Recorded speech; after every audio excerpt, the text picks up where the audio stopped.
বনানীর FR টাওয়ারে আজ 7 ঘন্টা তল্লাশির পর উদ্ধার অভিযান সমাপ্ত ঘোষণা করেছে ফায়ার সার্ভিস। 4 জন করে 10টি গ্রুপে ভাগ হয়ে অভিযানে অংশ নেয় ফায়ার সার্ভিস কর্মীরা। অভিযান শেষে ফায়ার সার্ভিসের পক্ষ থেকে জানানো হয় ভবনে আর কোনো মরদেহ নেই। অগ্নিকাণ্ডের পর এফআর টাওয়ারে দ্বিতীয় দিনের মতো উদ্ধার কাজ শুরু হয় সকাল 7টা থেকে। 7 ঘন্টার অভিযানে নিশ্চিত করা হয় ভবনের ভেতরে আর কোনো মরদেহ নেই। অভিযান শেষে ফায়ার সার্ভিসের কর্মকর্তা জানান, বিল্ডিং কোড না মেনে এই ভবন নির্মাণ করা হয়েছে। নেই জরুরি অগ্নি নির্গমন ব্যবস্থাও।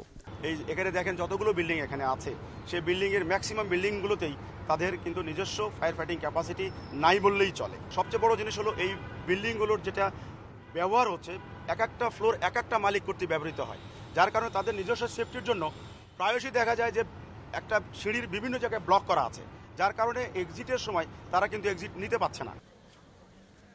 উৎসুক জনতার কারণে উদ্ধার অভিযানে যেন বাধা না পড়ে সেজন্য ঘটনাস্থলে আইন শৃঙ্খলা রক্ষাকারী বাহিনীর বিপুল সংখ্যক সদস্য মোতায়েন করা হয়। দুপুরে ভবন পরিদর্শনে এসে ঢাকা মহানগর পুলিশ কমিশনার আসাদুজ্জামান মিয়া জানান, ভবন তৈরিতে অনিয়ম পাওয়া গেলে তাদের আইনের আওতায় আনা হবে।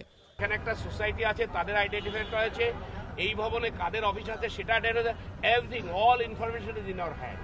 সো উই আর ওয়ার্কিং, আমরা কাজ করছি। সরকারের পক্ষ থেকে সব ধরনের ব্যবস্থা নেওয়া হবে। পুলিশ কমিশনার জানান, মালিকের পাশাপাশি ভবন ব্যবস্থাপনার সঙ্গে জড়িতদেরও তালিকা করা হচ্ছে। কারো গাফিলতি পাওয়া গেলে ব্যবস্থা নেওয়া হবে। Khaled Raihan, independent news, Dhaka. রাজধানীর বনানীতে এফআর টাওয়ারে অনুসন্ধান শেষে ফায়ার সার্ভিস ভবনটি পুলিশের কাছে বুঝিয়ে দিয়েছে। এখন ভবনটিতে পুলিশ সদস্যরা প্রবেশ করেছেন। আরও জানাতে সেখান থেকে সরাসরি যোগ দিচ্ছেন সহকর্মী তৈমুর সালাউদ্দিন। তৈমুর, পুলিশ সদস্যরা ভবনের ভেতরে কি কার্যক্রম চালাচ্ছেন? এমদাদ, পুলিশ সদস্যরা ভবনের ভেতরে আসলে পুড়ে যাওয়ার পর যে মূল্যবান জিনিসপত্রগুলো ছিল সেগুলো তারা উদ্ধার করেছেন এবং যে সংশ্লিষ্ট মালিকরা আছেন তাদেরকে পৌঁছার চেষ্টা করছেন। আমাদের সাথে লাইভে এই মুহূর্তে যুক্ত হচ্ছেন মহাসচিব বিএনপির ফখরুল ইসলাম আলমগীর। আমরা ওনার কাছে আসলে জানতে চাইবো যে এই যে ঘটনাটি, আমি এমদাদ আপনার আগের প্রশ্নের জবাব একটু পরে দিচ্ছি, ওনার প্রতিক্রিয়াটি আমরা জানতে চাই। উনি একটু আগে এই জায়গাটি পরিদর্শন করতে এসেছেন। আপনি যদি বলেন, এই যে দুর্ঘটনা, এরপর এখনো কিন্তু মালিক গ্রেপ্তার হয়নি এবং মানে একজন গণপূর্ত মন্ত্রীও বলেছেন যে এটি একটি হত্যাকাণ্ড। তারপরে আপনার বক্তব্য কি আসে? না, আমরা তো দেখছি যে আপনারা বেশ কিছুদিন ধরে বেশ পরপর কয়েকটি এই ধরনের অগ্নিকাণ্ড ঘটলো, যেটা এক কথা বলা যেতে পারে যে সরকারের অবহেলা, কর্তৃপক্ষের অবহেলা, যারা দায়িত্বে থাকেন তাদের অবহেলার কারণে এই সমস্ত, এটাকে অবশ্যই একটা হত্যাকাণ্ড বলতে হবে এই জন্য যে তারা তাদের দায়িত্ব পালন করতে ব্যর্থ হয়েছেন। যেখানে মানুষের জীবনের প্রশ্ন, সে জায়গায় প্রত্যেকে আরও বেশি দায়িত্বশীল হওয়া উচিত। সবচেয়ে দুঃখজনক হচ্ছে যে ফায়ার ব্রিগেডের যে সরঞ্জামাদি থাকা প্রয়োজন, যেটা লাইফ সেভ করে, লোক লাভ দিয়ে পড়লে আমরা তো দেখেছি আপনার যে এইগুলো নেট থাকে, সেই নেটের পর্যন্ত আমি ব্যবস্থা দেখিনি। এখানে পানি জোগাড় করতে হয়েছে, বিভিন্ন জায়গা থেকে পানি আনতে হয়েছে, অথচ এগুলো আপনার ব্যবস্থা এই সমস্ত। আর দেখুন বিল্ডিংগুলো এমন হয়েছে যে ঘন ঘন, সেখানে কোনো গ্যাপ পর্যন্ত নেই। তো এই ধরনের যারা এর অনুমতি দেয়, যে কর্তৃপক্ষ রাজুক এবং অন্যান্য যারা আছে, তাদের অবহেলার কারণে এই সমস্ত দুর্ঘটনা ঘটেছে। টোটাল ঘটনার জন্য কাকে দায়ী করবে এইভাবে তো বলা মুশকিল হবে। এই জন্য ডেফিনেটলি যারা সরকার পরিচালনা করছেন তাদেরই তো সার্বিক দায়িত্ব হিসেবে পৌঁছাবে এবং সেই ক্ষেত্রে তাদেরকে এই বিষয়টা দায়িত্ব তো গ্রহণ করতেই হবে।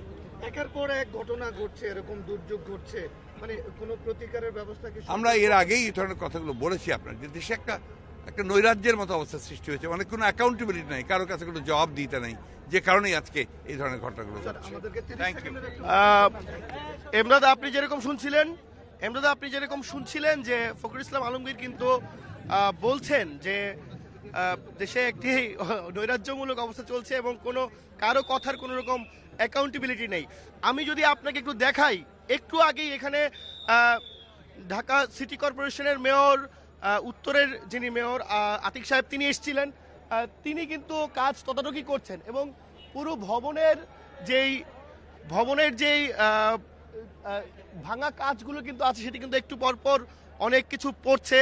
তো এই মুহূর্তে সিটি কর্পোরেশনের কর্মকর্তারা একটি কাজ করছেন, তারা নিচ থেকে বড় মই লাগিয়ে আসলে যে কাজ সেগুলো আসলে সরানোর চেষ্টা করছেন। আরেকটি জিনিস আপনাকে জানাই, আপনি যেই প্রশ্নটি করেছিলেন আমাকে যে পুলিশ আসলে পুলিশের যে 19টি দল ভেতরে ঢুকেছিল তারা আসলে কি করেছে। পুলিশের সেই দলটি বিভিন্ন তলায়, তারা 19টি দল 19 ভাগে বিভক্ত হয়ে তারা আসলে বিভিন্ন তলায় যে মূল্যবান সামগ্রী যেগুলো বেঁচে গিয়েছে, যেসব দোকানপাট ছিল সেগুলো আসলে তারা সিজ করেছেন এবং তারা সেগুলো নিয়ে এসেছেন এবং ঠিক মালিককে খুঁজে আসলে তারা তাদের যে মূল্যবান সামগ্রী ওখানে ছিল সেগুলো তারা বুঝিয়ে দেবেন বলে আমাকে জানিয়েছেন। তবে এই এখনো পর্যন্ত আমরা কিন্তু দেখতে পাচ্ছি যে ফায়ার সার্ভিসও দায়িত্ব আসলে বুঝিয়ে দিয়েছে পুলিশকে, পুলিশ সেই কাজটি এখন করছে। তারা ধন্যবাদ সমস্ত তৈমুর। জিনিসপত্র নিচে আমরা নামিয়ে- পরবর্তীতে আবার যোগাযোগ করব। তৈমুর সালাউদ্দিন জানাচ্ছিলেন এফআর টাওয়ারের সামনে থেকে।